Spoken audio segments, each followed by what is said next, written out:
UP का most wanted gangster विकास दुबे आखिरकार उसी कानपुर में पुलिस की गोलियों का शिकार बन गया जिस कानपुर से उसने खौफ का कारोबार शुरू किया था। उसी कानपुर में विकास दुबे का दी एंड हो गया। उज्जैन में गिरफ्तारी से लेकर एनकाउंटर तक की कहानी देखें एमपी न्यूज की इस खास रिपोर्ट में।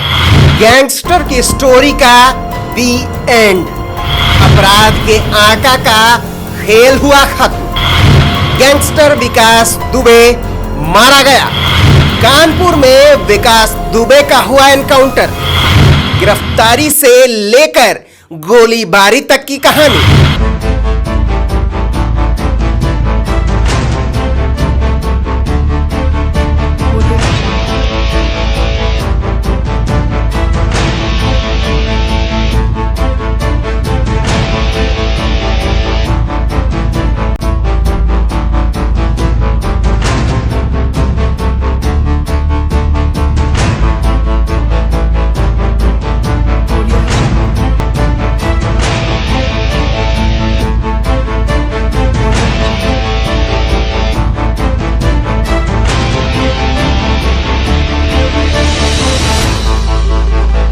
देश के मोस्ट वांटेड अपराधी विकास दुबे की कहानी आखिरकार नाटकीय ढंग से खत्म हो गई। जिस खूंखार विकास दुबे के नाम से कानपुर के लोग खौफ खाते थे, उस अपराध के आका का दी एंड हो गया। जी हाँ, जिस कानपुर से विकास ने क्राइम का कारोबार खड़ा किया, उसी कानपुर में उसे पुलिस ने ठोक दिया। उत्तर प्रदेश के कानपुर में 2 जुलाई को हुए गोलीकांड में 8 पुलिस वालों को बेरहमी से मौत के घाट उतारने वाले खूंखार गैंगस्टर को पुलिस पिछले 7 दिनों से तलाश कर रही थी, लेकिन उसका कुछ अता पता नहीं था। अचानक वो हरियाणा के फरीदाबाद शहर में नजर आया और अगले दिन उज्जैन के महाकाल मंदिर से उसकी गिरफ्तारी हुई। लेकिन 8वें दिन कानपुर में उसकी कहानी का दी एंड हो गया। अब आपको सिलसिलेवार बताते हैं कि पिछले 8 दिनों में कब कब क्या क्या हुआ।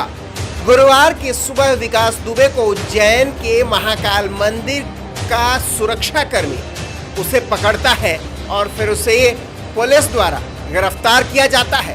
शाम को उसे यूपी एसटीएफ को सौंप दिया गया था। विकास दुबे महाकाल दर्शन के लिए पहुंचा, मंदिर परिसर में पहुंचा। वहां राजेश माली के दुकान पे फूल प्रसाद लेने पहुंचा। वहां पे राजेश माली चूंकि टीवी में चल रहा था, वांटेड था, इसका चेहरा सब जाना पहचाना था। उसने इसको देखा कि लगा कि कहीं विकास दुबे ही तो नहीं है। सबसे पहले उसने महाकाल चौकी, महाकाल परिसर में जो हमारा प्राइवेट एजेंसी लगा हुआ है, उसमें राहुल और अरविंद को फोन किया कि ये विकास दुबे लग रहा है, ऐसा मुझे संदेह हो रहा है। तो जैसे निर्गम द्वार पे गया तो वहां पे 250 रुपये का इसने टिकट लिया दर्शन करने के लिए। जैसे अंदर प्रवेश किया तो जो प्राइवेट सुरक्षा एजेंसी वाले हमारे जवान हैं, उन लोगों ने हमारे महाकाल चौकी में पदस्थ अधिकारी कर्मचारियों को भी सूचित किया। उसके बाद उन लोगों ने उसको बात करना शुरू किया। दर्शन करने के बाद जैसे निर्गम द्वार पे आया, उन लोगों ने उसे पूछा कि तुम्हारा नाम क्या है। उस पर इसने अपना नाम गलत बताया, अपना आईडी गलत बताया। उसके बाद जब उसको संदेह हुआ तो इन लोगों ने इसे गंभीरता से पूछताछ किया। तो बाद में इसने बताया कि मैं विकास दुबे हूँ। इसके बाद तत्काल इसको थाना ले जाया गया। विकास दुबे यहाँ मंदिर के बाहर अपना नाम चिल्लाता रहा। जब पुलिस उसे गाड़ी में बैठा कर ले जा रही थी, तब गैंगस्टर चिल्लाया, मैं विकास दुबे हूँ, कानपुर वाला। इन्होंने मुझे पकड़ लिया है। मैं विकास दुबे हूं कानपुर वाला, मैं विकास दुबे हूं कानपुर वाला। शाम होते होते यूपी एसटीएफ की टीम उज्जैन पहुंची और ट्रांजिट के लिए उसे कानपुर ले जाने की प्रोसेस हुई। शाम को एसटीएफ की टीम कानपुर के लिए रवाना हुई। 5 लाख का इनामी विकास दुबे को एसटीएफ टीम आज 10 जुलाई को कानपुर नगर ला रही थी। कानपुर नगर भौती के पास पुलिस की गाड़ी दुर्घटनाग्रस्त होकर पलट गई। विकास दुबे और पुलिसकर्मी घायल हो गए। इस दौरान विकास दुबे ने घायल पुलिस कर्मियों की पिस्टल छीनकर भागने की कोशिश की। पुलिस टीम द्वारा पीछा कर उसे घेर कर आत्मसमर्पण करने के लिए कहा गया, लेकिन वह नहीं माना और पुलिस टीम पर फायर करने लगा। पुलिस ने आत्मरक्षा में जवाबी फायरिंग की। इस दौरान विकास दुबे घायल हो गया। घायल विकास दुबे को तुरंत इलाज के लिए अस्पताल ले जाया गया, जहां इलाज से पहले ही उसकी मौत हो गई। 5 लाख के इनामी विकास दुबे को यूपी पुलिस और एसटीएफ की टीम ने शुक्रवार की सुबह कानपुर की सीमा के अंदर ही एनकाउंटर किया। लेकिन अब इस मुठभेड़ को लेकर कई सवाल उठ रहे हैं और सियासत गर्म हो गई है। मध्य प्रदेश के पूर्व मुख्यमंत्री दिग्विजय सिंह ने ट्वीट करते हुए लिखा, जिसका शक था वह हो गया। विकास दुबे का किन किन राजनीतिक लोगों से, पुलिस व शासकीय अधिकारियों से उसका संपर्क था, अब उजागर नहीं हो पाएगा। पिछले 3-4 दिनों में विकास दुबे के 2 अन्य साथियों का भी एनकाउंटर हुआ है, लेकिन तीनों एनकाउंटर का पैटर्न एक समान क्यों है? वहीं दिग्विजय सिंह के ट्वीट पर नरोत्तम मिश्रा ने पलटवार किया है। वो ट्वीट कर रही थी कांग्रेस, कल सवाल खड़े कर रही थी ये जिंदा कैसे पकड़ लिया इतना दुर्दांत अपराधी, आज मर गया तो कह रहे हैं कि मर कैसे गया, कहीं राज दफन हो गए। कभी आपने देखा है कि इतनी ज्यादा त्वरित उन्होंने किसी आतंकवादी के लिए करा हो? नहीं कर सकते वो। कांग्रेस का सोच और मानसिकता भी परिलक्षित होती है। हमेशा सेना को कटघरे में खड़ा करना, जाबाज पुलिस अफसरों को खड़ा करना, ये कांग्रेस की मानसिकता है।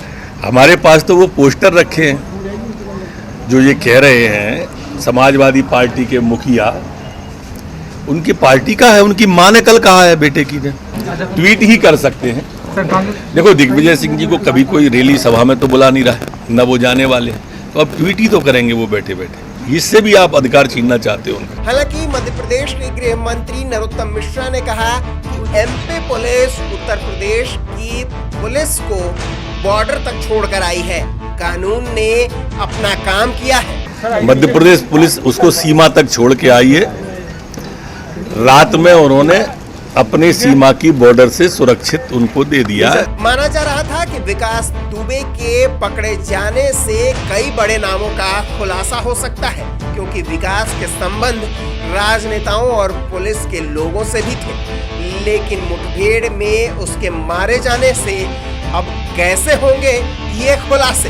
कानपुर कांड से लेकर उसके सियासी लिंक और पुलिस से नेक्सस पर भी खुलासे हो सकते थे, लेकिन अब ये मुश्किल हो गया है। Bureau report, MP news, Bhopal, Kanpur.